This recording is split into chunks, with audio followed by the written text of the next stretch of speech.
Welcome back to the Wyatt Claypool Show, everyone. The issue we're going to discuss today was something that was brought up a few weeks ago, and although the news cycle has moved on, I think this is one of the worst things that Justin Trudeau and the Liberals have done in targeting free speech that they do not like. But because it seems like a niche issue, I found that it didn't get enough coverage, even from conservative independent media. But that's why I have on the show today Cameron Cote from the Canadian Centre for Bioethical Reform to talk about Justin Trudeau targeting charities he doesn't like, which are crisis pregnancy centers. Trudeau does not like pro-lifers, and so he wants to go after people who simply are providing services for pregnant women. But thank you for coming onto the show, Cameron, and maybe you can do a better job than I did breaking down the issue. Yeah, thanks, Wyatt, for having me. And this is something that should obviously frustrate us, be it whether we're pro-life, whether we're Christian, whether we are simply free-thinking people. It's something that should frustrate us, but I don't think it's something that should surprise us, right? That Justin Trudeau has made no mystery about his radical support of abortion dating back to long before he was even a politician, kind of thing. That this was something that he set out in 2015 as you are not welcome in the Liberal Party of Canada unless you fully support abortion. This was one of this specific thing, wanting to not only call out, but ultimately defund and strip charity tax status away from pregnancy support centers, was something that was a campaign item for him in 2021. So it shouldn't strike us as surprising. But that does mean that it shouldn't be frustrating and mind-boggling that somebody who argues in defense of the quote-unquote middle and lower class is somehow suggesting that we should strip away the support of the pregnancy support centers that are helping literally thousands of people every year navigate some of the most challenging moments in their life. My colleague Jonathan puts it very well that Justin Trudeau and the Liberals will acknowledge that there are unwanted pregnancies, but will never admit that there's an unwanted abortion. That every abortion should be wanted and desired and provided for, even at the expense of wanted children who their parents simply aren't able to provide for. And the crazy thing about this is it goes even one step further than legislation like Bill C-16 did on compelling speech around pronouns. It is saying that you cannot even properly basically describe your services to people if you don't also go out of your way as a crisis pregnancy center to say that you do not provide abortions, even though that's ridiculous. I think one of our colleagues between us, Alyssa Globe, had one of the best ways of describing this. It'd be like having the David Suzuki Foundation having to say that it does not drill for oil and gas products. It's like, it's kind of part of their whole MO that they don't, and I don't think anyone's exactly tricked. So the whole thing that Justin Trudeau is going after here, and I'm going to play a clip for everyone, is that he thinks that the fact that these private organizations who raise their own money are somehow bound to serve the government's pro-abortion agenda. And because they are not providing abortions, well, then they basically have to ruin their entire, not business model, but entire reason for being, and stop, like, I guess, advertising themselves as a place to help pregnant women, as long as they don't, like, also say that they won't do abortions. It's weird, but here's him. Today we're moving forward on important legislation focused on pregnancy crisis centers to make sure that women get the right information about the services and support that they need when they're making important life choices. We're always going to be there as a government, as a party, to stand up for women's rights, for women's reproductive rights, and push back against anyone who's trying to take those rights away. I don't even know, and of course, thank you for Rebel News for clipping this stuff. I don't exactly have the biggest team in the world, but like, how is it even taking anyone's quote unquote right away to be running a charity that provides people with resources, with materials? You know, it provides new mothers with a lot of new materials for, like, their child, and that is considered bad because they don't have a neon sign saying that we don't provide abortions on the front door. Exactly. It's mind-boggling. And I mean, if there's a world in which Canadian pregnancy care centers were projecting that they did perform abortions and scheduling people in for a Thursday afternoon abortion appointment and then marching them into a back room and strapping them down in the back room for the next 8 months to make sure they didn't have an abortion, and misleading people by masquerading as though they were an abortion clinic, I could understand something like this, right? If pro-life pregnancy care centers were tricking mothers into coming into their facilities. But as you laid it out, there's no deception that goes into this, right? That if you want to have an abortion, and you have the technology to find out where a pregnancy care center is, you have the technology to find out where an abortion provider is as well. And these are centers, like you mentioned, that are not only providing the vital material support that mothers need, whether they're baby formula or prenatal vitamins or cribs and bassinets and that kind of thing, but they're also offering the kind of intangibles, the parenting classes, the support networks and encouragement that these mothers so desperately need. I'm sure that Justin Trudeau is not going to be campaigning to suggest that abortion facilities that are receiving, whether it's charitable or other kind of government propping up, need to put on their front door, hey, we're not going to help you if you want to keep your baby. We're only here to kill your baby for you.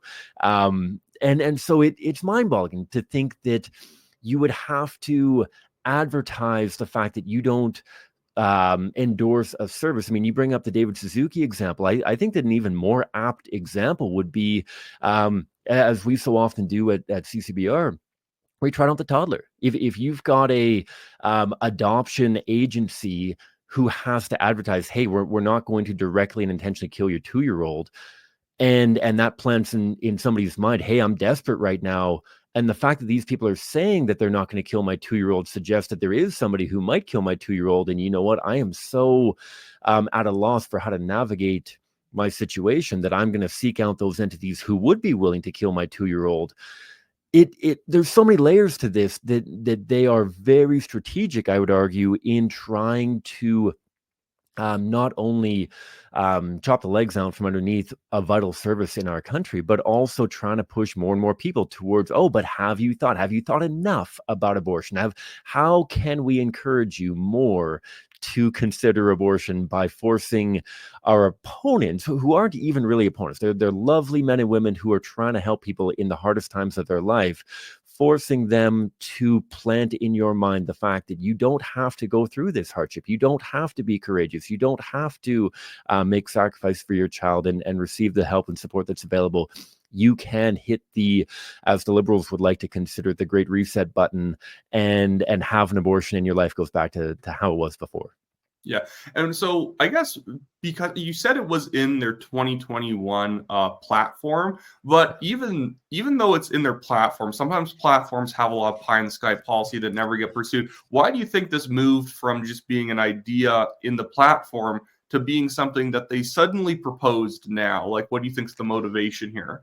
So I will admit that I'm not the most politically savvy. From my vantage point, it's got two factors. I think that Justin Trudeau is so desperate to cling to whatever power and acceptance that even his supporters are recognizing that he is driving this nation into the ground. And one of the few cards that he has left in his hand that always whips up a bit of fervor amongst his supporters is bringing up abortion and trying to demonize pro-lifers. But I honestly wonder if this is a challenge call to Poilievre and the Conservatives, that he knows that he's losing his Liberal supporters, but he wonders if Poilievre is going to try to stay so far away from this issue that he's not going to allow or himself support an opposition to this, and that Conservative pro-life voters are just going to be so disenchanted that they're not going to come out to the ballot boxes whenever the next election may be. And he's hoping that this will rally either enough support for him to keep people supporting the Liberals, or drive enough people away from his opponents because they're so fed up with Conservatives not having enough backbone to oppose these kind of suggestions in legislation. I think that it's very strategic timing, knowing that he's skating on very thin ice, and he wants to really anchor abortion rights as he has throughout his entire political career. Well, and I think a big reason also, the kind of, like, I guess, pro-choice, pro-abortion type side doesn't like pregnancy crisis centers or crisis pregnancy centers, especially, is because it's kind of one of those narrative destroying entities where you always have that idea, people who are pro-life don't actually care about the kid after it's born. I'm like, they quite literally do. Sorry, but like, places like Planned Parenthood never actually handed out resources to people. It's always been about one thing. You can't exactly have an organization that does both because it feels very contradictory. Well, and to take that even one step further, we're the only people who care for people, or we're largely the only people who care for people after they've chosen abortion as well. Right. Yeah. And that further undermines their narrative that we provide real choices for people who don't want to pursue with killing their preborn child. And even if they do proceed with that, we are the ones who are there to support them. And pregnancy care centers do incredible jobs providing hope and healing ministries towards those who've chosen abortion. You go back to an abortion facility regretting your abortion, and there's very limited support that you're going to get there. Having spoken to thousands of people who have chosen abortion, there's very few abortion centers or abortion providers that are going to provide any form of trauma recovery and support. That's all come from pregnancy support centers as well. And so, I mean, the Abortion Rights Coalition of Canada has acknowledged that many people choosing abortion in Canada don't want to do so and feel as though it's their only option. And so the irony that goes into this cannot be overstated. Yeah. So the main thrust of what the Liberals are doing, if I'm correct, I don't want to have missed parts of the legislation, but their main thing is trying to take away the charity tax status of crisis pregnancy centers, assuming that a lot of donations then dry up if people aren't able to get those tax credits. So, and that's something that I think is worth clarifying, that to my understanding, the first step of this is to simply force these pregnancy support centers to be quote unquote transparent regarding the services that they offer and don't offer, including contraception and birth control. And then my understanding is that the second step will then be attacking any entities. And so it's something of a litmus test right now, similar to the Canada Summer Jobs fiasco that they had several years ago, a litmus test for who aligns ideologically with them, and then to be able to strip them down based on the denial of services kind of thing. And you hit the nail on the head that a lot of people, I think even within the pro-life world, who are not familiar with running a pro-life entity, will say, well, if your supporters believe in your cause enough, then they'll keep supporting even if they lose their charitable tax status. And the truth is that, yeah, the majority of them will. But I don't think that people appreciate there's that crossover point between there's that crossover point between 70% of your donors being able to keep the doors open and the next 30% of somebody who they might not be able to donate $100 because now if they don't get the large tax credit back for that small amount of money, well, then it makes it very unworth it for them because they might only be in kind of like the lower income bracket. They might be a senior on a pension, but that 30% is the actual money that makes it all work. Oftentimes there is the infrastructure costs, there is the staff, and then the 30% is the actual resources they're able to hand out, and it pays for what takes it from just keeping the lights on to successful. Exactly. When we consider the widow's mite and how many people, like you mentioned, are dipping into their pension fund, they're dipping into they're trying to keep the lights on in their own homes and saying, hey, we believe in this mission so much that we are willing to make the most extensive donation possible. I mean, Lord willing, many of those people will be able to find ways to make it work. But you hit the nail on the head that there's often going to be two things that happen. Either their donation is simply going to decrease because they can't afford to maintain that $100 donation without receiving that 30% back. And so the donation goes down to $70 or something like that. Or they're going to say, okay, well, there's, as much as I wholeheartedly appreciate and value this this service, this ministry that pregnancy care centers are doing, I can't afford it, and I can get a better bang for my buck with another wonderful ministry that is doing something else that I also believe in, be it a soup kitchen, a prison ministry, this or that. I mean, ultimately, Justin Trudeau is going to be going after everybody's tax status, I'm sure, but he wants to be able to focus on pregnancy support centers first, and there's going to be a hemorrhaging of financial partnership because of those factors. And so pregnancy support centers are not going to be able to provide the care that they were once able to, which again further bolsters the abortion rights movement. It's cutting the leg out from under any other ministry. You think about palliative care. If you say, okay, well, we're gonna cut funding to palliative care, and then we're gonna require them to refer everybody to a euthanasia center where they can be killed painlessly. okay, well, yeah, we're going to drive up numbers for euthanasia, and obviously that's a huge part of the Liberal platform as well. So it's not surprising. And by the way, if they can take out one type of charity, if they can remove charitable status from one group that they don't like, for a reason as thin as this, even if someone is not pro-life, they should not be under the delusion that this is just going to affect these people, and they're never going to go after the thing I support. Like you're saying, yes, there is like palliative care, like there's palliative care, like not exactly centers, but places where that specialize in palliative care, seniors' homes, that are they going to be basically penalized because they do not promote the option of MAID enough? That's something where, because they don't believe in supporting it, they don't believe in bringing it up to people, that they're not going to bring it up. You can go find it yourself, but they're not going to assist you. And that's already like a very clear, that's almost probably a stronger line compared to this, because at least that's someone using their full consent to control their own body. But here's a good clip from Chrystia Freeland of the kind of the ongoing justification that they've been using for this somehow being a violation of people's rights. And being a mother is so amazing, and I feel so lucky to be a mother. But I also know that there are few experiences in the life of a woman or a girl than finding out you're pregnant and not wanting to be. That is terrifying. It can be life-changing. It can be a tragedy. Maybe for some people, it can be an unexpected miracle. But every single woman Sorry, I just have to cut her off there for a second. She really frames that in as like it's mostly terrifying. But then some cases, it's an unexpected miracle. And also, how would she know? It's never happened to her. She's just parroting political talking points. Exactly. A girl in Canada who finds herself with an unwanted pregnancy, or maybe a wanted pregnancy that is not viable, she deserves fully transparent information and fully transparent care. I believe that absolutely profoundly.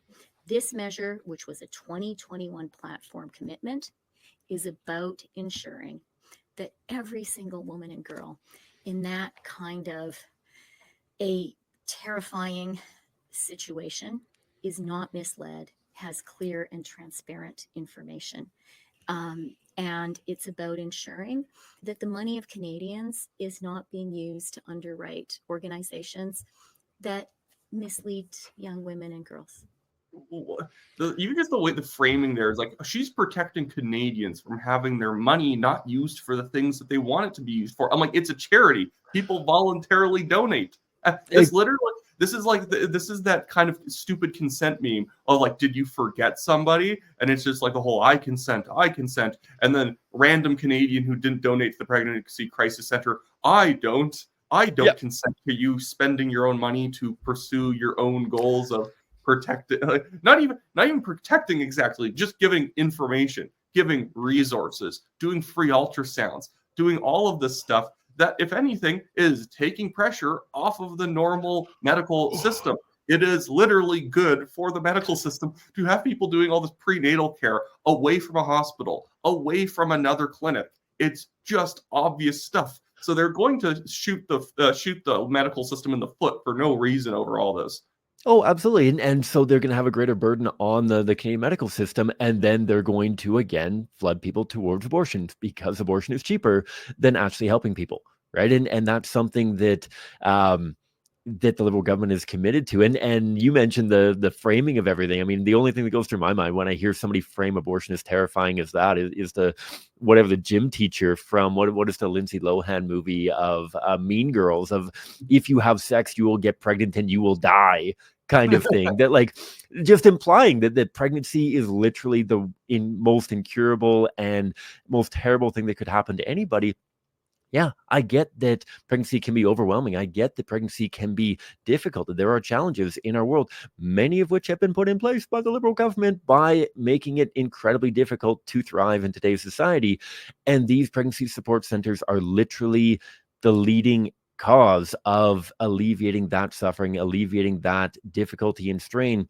Again, by not only providing the material resources generously donated by their faithful and fully acknowledging partners, but also the support systems, the intangibles, the parenting classes, the support that is so valuable and that is often recognized in polling as being the biggest reasons why people consider abortion is because they feel isolated, because they feel as though they're doing it all by themselves. The pregnancy care centers are the ones that are accompanying people along these journeys, and you couldn't put it better. The Liberal government is just shooting themselves in the foot, which I'm sure is partly their plan to be able to push more and more people towards abortion anyways. And I've said this before in other videos. Like it's not just that I disagree with the Liberal position. It's like when people find out, when people who might even say I'm fully pro-choice, all this stuff, when they find out the almost like goblin-like position that the Liberals have on this issue, it's like you're going after this charity because they don't advertise themselves as a thing that they're not, and then they vote against laws that would protect pregnant women from being assaulted or murdered and not having upgraded charges for the person who did. That's not even like in the bounds of a discussion of, well, is that, is like, why are you pro-choice, pro-life? And everyone would be like, are you against crime? Are you against murder? Like literal murdering somebody and then costing them also another, even if we're not even saying life, just for argument's sake, you've cost them a great amount of like a great potential, which you can be sued for, which means that you could be an upgrade sentence for. They won't even acknowledge like an unborn child is even in the realms of like a physical object that is destroyed by a criminal. Well, exactly. And this is just how deeply rooted this is in the minds of these niche politicians, right? That I mean, we knock on 10,000 doors every year in Western Canada, thousands more beyond that across Canada. And the vast majority of people don't actually believe this, that the Liberal government is getting so far down their little echo chamber that they are projecting that Canadians are threatened by pregnancy support centers, and it's only a very small number of ideologues that are actually concerned about this, but they are kicking and screaming because it's not good enough that so many pregnancy care centers have already bent over backwards to modify their language, to modify their information. I mean, there's a very, very active debate within the pro-life community about the language that some pregnancy support centers are already using, right? I mean, I get asked all the time about pregnancy support centers that do refer people to abortion facilities that do fully acknowledge that that they don't perform abortions and that they're going to have to go elsewhere to obtain an abortion. And this isn't about secrecy. This isn't any kind of overprojection by these pregnancy support centers. It's absolutely bonkers. I feel like I've said that 4 times already, but it's insane that they want these pregnancy care centers to beat the drum on behalf of the abortion movement. It doesn't have to happen it doesn't have to happen in reverse. The abortion clinics don't have to tell you that they don't actually provide all the other services. That's just assumed that they're not going to do it, which is probably telling about what people think of them, that they're not there to help in any other way. But is there any legal challenges that are currently being backed by CCBR or any other organization that is committed to fighting this legislation if passed? So I know that there are a number of incredible lawyers across Canada who work diligently to combat any attacks against life and against the courageous men and women that are defending it. I don't know if there's anything that has been brought forward quite yet. It's something that CCBR has not been directly related to, as we are not a pregnancy support center ourselves. But certainly we work hand in hand with a lot of pregnancy support centers, and I know that many of them are evaluating what kind of pushback can there be, what kind of petitions can be presented, what kind of correspondence can there be had with members of the government to oppose these measures, and what kind of legal action might be required if it is pushed upon pregnancy support centers that they undermine their own ministry and have to point out these asinine kind of worldview statements that anybody with a couple of brain cells to rub together would already know that they don't provide. Fair enough. Well, I want to move on from that topic, and maybe to end it off in the last few minutes here, I just wanted to ask you about what you specifically do, what CCBR does, and I'm going to link in the description below and pinned at the top of the comments for anyone who wants to go follow your channel, the Pro Life Guys podcast. But maybe if you could describe to people what CCBR does, because even in the pro-life world, usually you don't have, your acronym is quite long, so it's good to give people the kind of notice of what's going on there.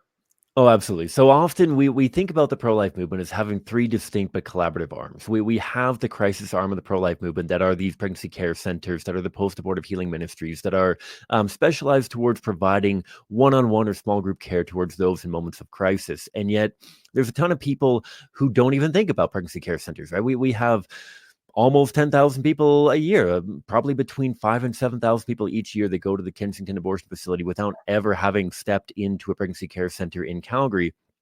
And so the fact that support is available is not sufficient for many of these people to choose life for their children. We think about the political arm of the pro-life movement working to nominate, elect, and lobby politicians. CCBR is an educational organization. We are proactively engaging Canadians on street corners and on doorsteps with the reality of what abortion does to preborn children and engaging them in street-tested, compassionate, and compelling conversations about abortion. We want to reach people before they find themselves at the Kensington abortion facility or the local abortion facility in other communities across Canada.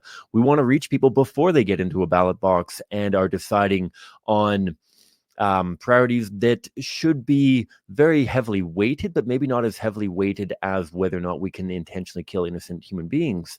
And so we want to reach them before that. We want to reach them proactively as they are forming their worldview and as they're acting on that worldview that has been formed. And the Pro-Life Guys podcast is a show that I host that aims to equip people with those tools on how to have compassionate and compelling conversations, because it can feel awkward. It can be uncomfortable. It can be scary even at times to have meaningful conversations, whether they be with our friends, our family, with our coworkers, whether it's somebody who's going out and prayerfully witnessing outside of an abortion facility and are being harassed by people who are walking by and asking questions that they don't know how to respond to. I think that it's important that we as pro-lifers are equipped with tried and tested tools for how to change hearts and minds on these issues. And we've been blessed to have incredible success with these tools.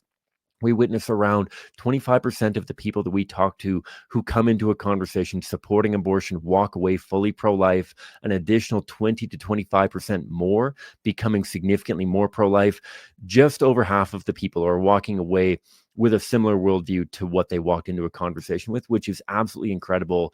And those often aren't layups. Those are people who are very adamantly supportive of abortion and walking away with an entirely different worldview. And so this is something, as a conservative who talks about a lot of different policy issues and whatnot, immigration, economics, trade, foreign policy, and I am a pro-life conservative. And the thing is, I'm always shocked that whenever I bring it up, honestly, it's some of the easiest political conversations I've ever had, because people don't know what they don't know when it comes to the issue. And again, it's just an incredible, not just fact that Canada and North Korea are the only two countries where there's literally no restriction. And so I will get into conversations with people and they'll be like, well, so I don't want to ban it or anything like that. And they're talking like that's the next step that's being proposed, that we're going to go from a 16-week threshold down to 0. It's no, we literally have nothing. Can we agree to something? Because I think everyone would agree to something outside of maybe 5% of crazy people who think that this is totally cool. We are considered very strange compared, not the US. The US is considered strange to Europe in most states because everywhere is more restrictive than Canada, except for North Korea, where it's probably technically a little bit worse because they can tell you whether you get to keep or not. But anyways, that's a bit of an aside, but also a link for people to CCBR website so they can go check that out for themselves as well. But I would encourage people to go subscribe to your podcast, even if they're not pro-life, because a lot of your points about talking to people can easily be copy and pasted to literally any other issue. There's just some fundamental ways that you approach more controversial issues, hot button political topics. Anyone can go to a door and say, hey, do you dislike the carbon tax? And then have the person agree with them. But there is a greater skill in taking an issue where the media, the political establishment is all gearing somebody towards wanting to resist, but then just being able to open up the conversation with a few words and make the person realize there's a bit more to this, than meets the eye. Exactly. And to be able to win people, right? The winning arguments is very easy to do, especially on the pro-life issue, right? That we don't kill humans to solve problems. right? We don't kill born humans to solve problems. Why are we killing preborn humans to solve problems? The science is very simple. Winning arguments on abortion, just like winning arguments on a lot of those issues that you brought up, is very easy. It's much more complicated to win people, because people are complex, and wonderfully and beautifully so. And how do we draw people towards the pro-life worldview? How do we draw people towards a more sustainable worldview on lots of other issues as well? That these can be applied. I literally gave a workshop up in Hinton a couple of weeks ago on how to talk about euthanasia and assisted suicide using the exact same tools that we use for talking about abortion. I'm sure that they can translate incredibly well towards any other pertinent issue, and do more than just win an argument. Win people to your cause. Oh my goodness. I honestly, the best resource on pushing back against MAID in Canada and around the world has been the really creepy advertisements they have for MAID services by the people themselves. I don't even need to go into that, but like the fact that there is such a thing as a suicide pod is telling. Yeah. Anyways, okay, I guess that's a great place to leave this off. But yeah, everyone should go subscribe to your channel, check out the CCBR website. And no doubt, I'm probably going to have you on in the future, especially as both this issue develops and other ones develop.